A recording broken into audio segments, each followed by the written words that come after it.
Good afternoon and welcome to True Crime Mysteries. If you're new to the channel, hello and welcome, and if you're returning, welcome back. First, let's get the housekeeping out of the way. We have merch in the store as well as channel membership / Patreon that gets you exclusive content and other goodies first.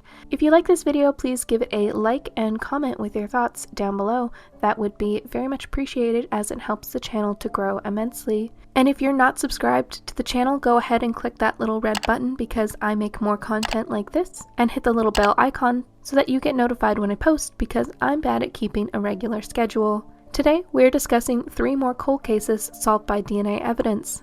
Let's get into it. Number 1. Kristen Swanson. It was November 28, 1980 in Denver, Colorado when Kristen K. Swanson finished her waitressing shift at the Ramada Inn. The 22-year-old was last seen leaving her work parking lot. She borrowed a friend's vehicle and was going home to shower and change for a party later that evening. She never made it to the party, which drew concern from her friends and fiancé, all of whom were unable to locate her that evening. Her body was discovered by a bus driver the following morning in the vehicle she had borrowed. She was stabbed once in the chest and had been assaulted. Her autopsy determined that her cause of death was a stab wound to the heart. The subsequent investigation quickly led to several dead ends. In her case, like so many others of the time, it went cold.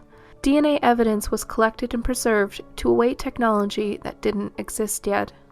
For years, those who remembered Kristen continued to advocate on her behalf. In 2009, the Denver Police Department reopened the investigation after a friend of Kristen had urged investigators to re-examine the evidence. It didn't take long for investigators to have a suspect. Once the samples were uploaded to the national databases, they had a hit from an ex-felon with a lengthy criminal record. Roderick Bernard Elias, now 53, was arrested in March 2010. In 1980, he had been out on parole and was living with his brother in the Denver area. Images of him in 1980 matched the description of a man that had been hanging around outside the hotel bar that Kristen had worked at. It is believed that he followed her and may have forced her off the road or somehow convinced her to pull over, then attacked her. He had been arrested in 1973 for aggravated assault, released, then was back in prison in 1978 for theft and burglary. Then he was in and out of prison for the better part of the 80s and 90s for burglary, possession of burglary tools, theft, criminal damage to property, and attempted robbery. Despite him matching the description of a person of interest and his criminal history, Elias had never been a suspect in the slaying of Kristen Swanson. At this time, it is unclear why he targeted Kristen, and Denver police are not looking into any other cold cases in the area to see if there are other victims. Kristen's mother and sister were ecstatic about the arrest and grateful to have justice after so many years. Number 2. Patty Kalitsky and Lloyd Dwayne Bogle. On January 2, 1959, in Great Falls, Montana, Patricia Patty Kalitsky went out on a date with her boyfriend Lloyd Dwayne Bogle. The two had gone to a drive-in movie, and after the movie, there was a little time before Patty needed to go home. Patty was a junior in high school, and Lloyd was an airman stationed at the Malmstrom Air Force Base. Though the two hadn't been dating for long, they were very serious and had even started talking about marriage. The two parked next to the Sun River near Wadsworth Park, a common lover's lane. That evening, as the clock ticked on, Patty's parents grew increasingly nervous. It wasn't like her not to come home, and it was initially thought that the young couple might have gone off to elope. It wasn't uncommon for two people to get swept up in love. When night turned to day, their concerns turned to terror when the body of Bogle was discovered near his vehicle. His body had been discovered by 3 young boys. He had his hands tied behind his back and had been shot once in the back of the head. At first, there was no sign of Patty. A search party formed, but it wasn't until the following day when Patty was recovered, located 7 miles from where Bogle was found and down a steep embankment. She was fully clothed and had also been shot in the back of the head. Robbery didn't seem to be a motive for the slayings, as Bogle's money and camera were found in the vehicle. Officers said in a statement at the time, "We're grabbing at every straw we can find. We have a mad killer on the loose." Without a motive or suspect, the case went cold. Eventually, it became Great Falls' oldest cold case. There were several attempts to close the case. In 1989, a tree in the area where Bogle had been murdered was cut down because it contained a bullet, though it was determined to not be related to the case. The final hope in solving the case came down to DNA evidence recovered from Patty's body. Though it had been collected at a time long before law enforcement would ever have known of such a thing, the DNA evidence was sent off to Bode Labs in 2019. The sample yielded a genetic profile, and from there it was uploaded to several voluntary genealogy databases. From there, genealogists were able to piece a family tree, starting from distant cousins and finally narrowing it down to a suspect. Kenneth Gould had died in 2007, but a DNA sample was offered to law enforcement from his daughter. They determined that Gould was the likely perpetrator of the murders. Gould had never been a suspect, and he had no criminal history. His daughter was shocked by the revelation. We will never know why he murdered the young couple, but he would have been about 29 at the time of the slayings. A month after the murders, Gould had sold his property and moved out of Montana. He had lived a block from Patty's home and had worked corralling horses even closer. Perhaps he was jealous, or had been stalking Patty. Investigators poured their heart and soul into this case. I mean, they leave a little bit of themselves from what I've seen. For nearly a decade, Sergeant John Cadner has been one of those investigators. At a press conference Tuesday, he announced that through the use of DNA technology, a 65-year-old cold case had been closed. In 1956, 16-year-old Patty Kalitsky of Great Falls was raped and murdered. Her boyfriend, 18-year-old Malmstrom Airman Dwayne Bogle, was also killed.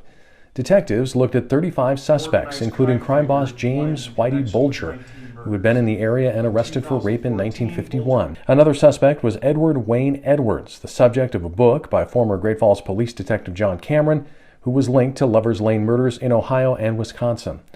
Eventually, the science pointed to Kenneth Gould, who lived a mile from Kalitsky and corralled horses just blocks from her residence on the city's southwest side. While Cadner closed the case, there were others who played a role, like Phil Madison, a supervising detective who worked on it for 6 years. And did a review of all the stuff that was there, evidence and the case file, and decided to send some of the evidence materials in to the State Crime Lab for a review with the newer technology. And that's where we identified that there was some DNA. For all the detectives who contributed, they were just doing their job. Quite frankly, that's our duty. Our duty is to make sure that we solve these cases, solve them the best we can. You put the right investigator on it and they keep working the case, they could ultimately solve it. Really glad to see this one put to bed. In Great Falls, Tim McGonigal, MTN News. Number 3. Gladys Ariano. It was January 27, 1996, when 17-year-old Gladys Ariano went missing from her home in Boyles Heights, Los Angeles, California. Gladys's family reported her missing the following day, and a search of the area was undertaken. 3 days later, on January 30th, a body was reported. It was the missing teen, partially clad, at the bottom of a ravine. Located 34 miles from downtown LA, she was found in a remote area of Topanga Canyon Road. She had been assaulted and strangled to death. A DNA sample was collected from Gladys's body, which generated a profile that detectives were able to input into the California state databases. Officers were hopeful that they would find a match quickly, but the case went cold for nearly 25 years. Finally, detectives got a hit they were waiting for, a positive match. In November 2019, Jose Luis Garcia was arrested for domestic assault. As per California laws, Garcia was required to submit a DNA sample to the state.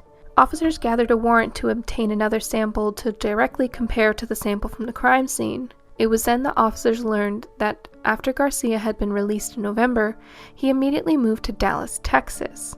Garcia was picked up by Texas federal law enforcement. He was questioned about the 1996 slaying at his home, but claimed he had no knowledge of Gladys. His DNA was taken while in Texas, and it was determined to be a direct match. He was then arrested and extradited back to California. In 1996, Garcia had been a year older than Gladys, now 43. The then 18-year-old had lived near Gladys. At the time, there is no additional information as to motive of the slaying. Gladys's older sister and niece spoke at a press conference and thanked detectives. My name is Samantha Moreno. Gladys was my aunt and goddaughter. On behalf of the Ariano family, we would like to thank the Sheriff's Homicide Bureau for their diligent work on arresting Jose Luis Garcia. Thank you for not giving up on our Gladys, who was a loving daughter, sister, aunt, and godmother. Thank you, Detective Purcell, Detective Davis, and Lori for taking Gladys's case and not giving up. Gladys was only 17 when she was murdered. She had a beautiful soul. She was beautiful, intelligent, gorgeous, and had a radiant smile. She had such big dreams for her life. My grandparents would have been so proud of her. It was extremely painful for all of us to lose her and live through 24 and a half years of not knowing who killed her. We are pleased to know that Jose Luis Garcia has been taken off the streets after 24 and a half years. We want nothing more than for him to pay for his brutal crime. We recognize that this will not bring Gladys back, but we are relieved to know that there will be justice for Gladys Arellano, who would have celebrated her 42nd birthday on Saturday, October 24th. This is a victory that we acknowledge in her honor, and we look forward to more victories. We would like to thank all the media outlets that covered Gladys's tragic story in 1996 and are covering it now. Recognizing her life is important. Beautiful Latina souls from Boyle Heights should never be forgotten. Acts of violence against women should never be forgotten. Thank you to all the law enforcement agencies that collaborated on Gladys's case and made the arrest of Jose Luis Garcia possible. Lastly, to all the families that are out there who are living through unsolved cases like we were, there is hope, and we pray for you and your loved ones. We pray that the system will bring these criminals to justice. Those who take beautiful souls away from us need to own up to and pay for their crimes. Thank you. The detectives in this particular case were part of the Los Angeles County Sheriff's Department Homicide Bureau Unsolved Case Unit, comprised of 12 retired homicide detectives. They work on cold cases on a part-time basis, and the LA County alone has over 15,000 unsolved cold cases. Jose Luis Garcia has pled not guilty and is awaiting a trial date. He is currently being held on $1 million bail, and I will do an update when there is a trial. Well, that's going to be it for this video. As always, please give this video a thumbs up if you like the content and subscribe for more if you haven't already. If you've done all that and want to support me in the channel, we have channel membership, Patreon to get early access, members only content, and more.